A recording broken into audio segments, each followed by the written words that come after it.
আশা করি সবাই ভালো আছেন। ডার্ক মিথের এই ভিডিওতে বাংলাদেশের একটি ভুতুড়ে স্থান সম্পর্কে জানানো হবে, যা আপনার কাছে আকর্ষণীয় মনে হতে পারে, বিশেষ করে যদি আপনি ভয়ঙ্কর ঐতিহাসিক পটভূমি সহ স্থানগুলির সত্যিকারের উৎসাহী হন। প্রাকৃতিক সৌন্দর্য এবং প্রতিভাধর শিল্প ও কারুশিল্পের কারণে বাংলাদেশ বিশ্বব্যাপী সুপরিচিত।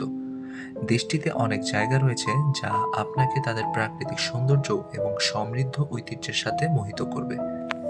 যাই হোক, এমন কিছু জায়গা রয়েছে যার সাথে ভুতুড়ে গল্প সংযুক্ত রয়েছে।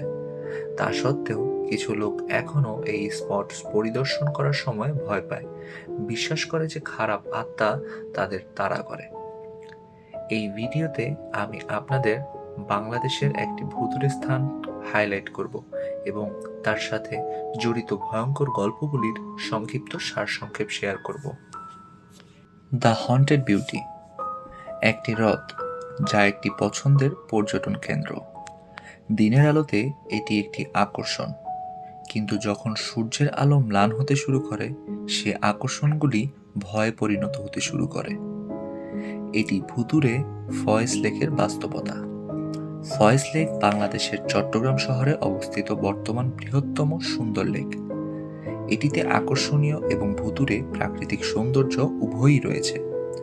এই সুন্দর হ্রদটি গৌরবের ইতিহাস এবং কিছু অতিপ্রাকৃতিক গল্প উভয়ই বহন করছে। ফয়েজ লেক সম্পর্কে বিস্তারিত জেনে নেওয়া যাক। ফয়েজ হ্রদ হল একটি জলাধার ধরনের কৃত্রিম হ্রদ যা 1924 সালে মিস্টার ফয়েড তত্ত্বাবধানে নির্মিত হয়েছিল। তিনি ব্রিটিশ ইস্ট ইন্ডিয়া কোম্পানির একজন কর্মকর্তা ছিলেন। লেক তৈরির একটি গুরুত্বপূর্ণ কারণ ছিল কাছাকাছি অবস্থিত রেলওয়ে কলোনিতে পানীয় জল সরবরাহ করা। মিস্টার ফয় একজন রেলওয়ে প্রকৌশলীও ছিলেন, যিনি পুরো প্রকল্পটি বাস্তবায়িত করেছিলেন এবং শেষ পর্যন্ত লেকের নামকরণ করা হয় তার নামে। প্রতিষ্ঠার পর থেকে ফয়েজ লেকটি চট্টগ্রাম শহরের অন্যতম আকর্ষণীয় বিনোদন ও পর্যটন কেন্দ্র ছিল। সেজন্য সরকার ও কর্তৃপক্ষ এই লেকের যথাযথ যত্ন নিশ্চিত করে। ফয়েজ লেকের নিকটবর্তী এলাকায় একটি ক্যারেজ ওয়ার্কশপ, একটি loco shed, diesel workshop, electric store এবং একটি স্কুল রয়েছে। এই সুন্দর হ্রদ সম্পর্কে কিছু ভয়ের গল্প আছে, এমনকি কিছু অশুভ ঘটনাও প্রমাণ করে যে গল্পগুলো সত্য। শতাব্দী থেকে এখানে বহু ভুতুড়ে গল্প রটেছে কিংবা রটছে, তাই বাংলাদেশের ভুতুড়ে স্থানগুলির মধ্যে ফয়েজ লেক অন্যতম। হ্রদটি এখনও 100 বছরের পুরনো একটি ভুতুড়ে গল্প বহন করছে। এমনকি সেখানকার স্থানীয় লোকেরা এখনও জানেন না যে ফয়েজ লেকে কখন এবং কিভাবে অস্বাভাবিক কার্যকলাপগুলো হয়েছিল। তারপরও গল্পের সাথে সম্পর্কিত ঘটনাগুলো চলছে, তাই অনেক হরর মিথ প্রজন্ম থেকে প্রজন্মে যাচ্ছে। ফয়েজ হ্রদে উপস্থিত দুই মহিলার অশরীরী সম্পর্কে 130 বছরের পুরনো গল্প। লোকেরা দাবি করে যে হ্রদের কাছে একটি কালো ছায়া ছিল যা কখনো কখনো পথচারীদের আক্রমণ করে। এটি সাধারণত ঘটে যখন যে কোনো লোক পুরনো ফয়েজ লেকের সেতু দিয়ে যায়। উল্টো কোনো এক ভালো শক্তিও ছিল। এটি আশেপাশের গাছের উপর থেকে লোকজনকে সতর্ক করত যখন কেউ আক্রমণ করতে চলেছে। ভালো শক্তিটি সাদা পোশাকে থাকত এবং খারাপ অশরীরীটি সবসময় কালো পোশাকে থাকত। কিছু প্রমাণ এও দাবি করে যে দুই অশরীরীর মধ্যে শত্রুতা শতাব্দী থেকে শতাব্দী পর্যন্ত স্থায়ী ছিল। তাদের দুজনেরই পরাশক্তি ছিল। উদাহরণ হিসেবে লোকেরা বলতো যে মহিলাটি দুটি সংলগ্ন পাহাড়ের বাঁকে বসতে দেখা গেছে, যেখানে অন্য কেউ পৌঁছাতেও পারেনি।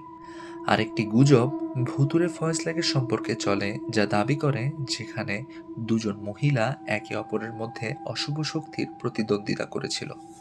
একজন মহিলার কালো ছায়া ছিল, সে ভয় দেখিয়ে মানুষকে হত্যা করেছিল। আরেকজন মহিলা তার ভালো শক্তি দিয়ে জীবন বাঁচাতেন। দ্বিতীয় মহিলাটি তুলনামূলকভাবে ছোট ছিল, তিনি হামলার আগে মানুষকে সতর্ক করতেন।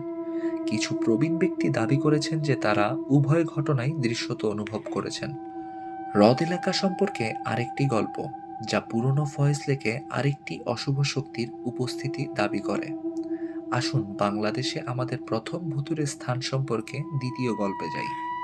ফয়েজ লেক নিয়ে আরেকটি উত্তেজনাপূর্ণ ভুতুড়ে গল্প রয়েছে। স্থানীয় বাসিন্দারাও এর প্রত্যক্ষদর্শী বলে দাবি করেছেন। রাতের বেলা আশেপাশে বসবাসকারী লোকেরা দাবি করে যে তারা লেকের আশেপাশে আকাশে এক প্রান্ত থেকে অন্য প্রান্তে উঠতে বিভিন্ন আকারের আগুনের গোলা দেখতে পায়, এবং এটি এমন কিছু যা অনেক লোক নিজেরাই এর সাক্ষী বলে দাবি করে। কিন্তু কেউই ব্যাখ্যা করতে পারেনি এটি কি এবং কেন এমনটি ঘটেছে। আশেপাশে কিছু লোকের মতে এটি জিনের উপস্থিতির চিহ্ন। এই ঘটনাগুলি কখনো কখনো মানুষকে ভয় দেখায়।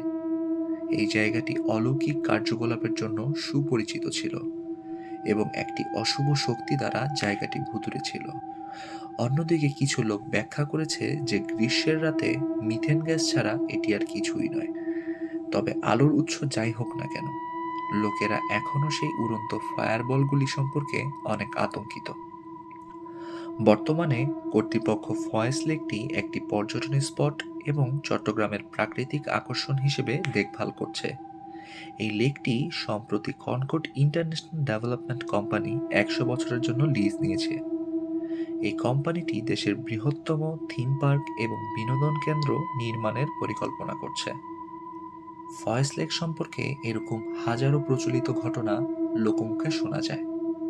তার মধ্য থেকে সবচেয়ে প্রচলিত দুটি ঘটনা আপনাদের সামনে তুলে ধরলাম। সামনে আরও গভীরে ঢুকবো আমরা। যদি আমাদের গল্প ভাল লেগে থাকে তাহলে অবশ্যই লাইক করবেন এবং সাপোর্ট করার জন্য অবশ্যই সাবস্ক্রাইব করবেন। আর যদি কোনো মতামত থাকে অবশ্যই কমেন্ট সেকশনে আমাদেরকে জানাবেন। ধন্যবাদ। ভালো থাকবেন।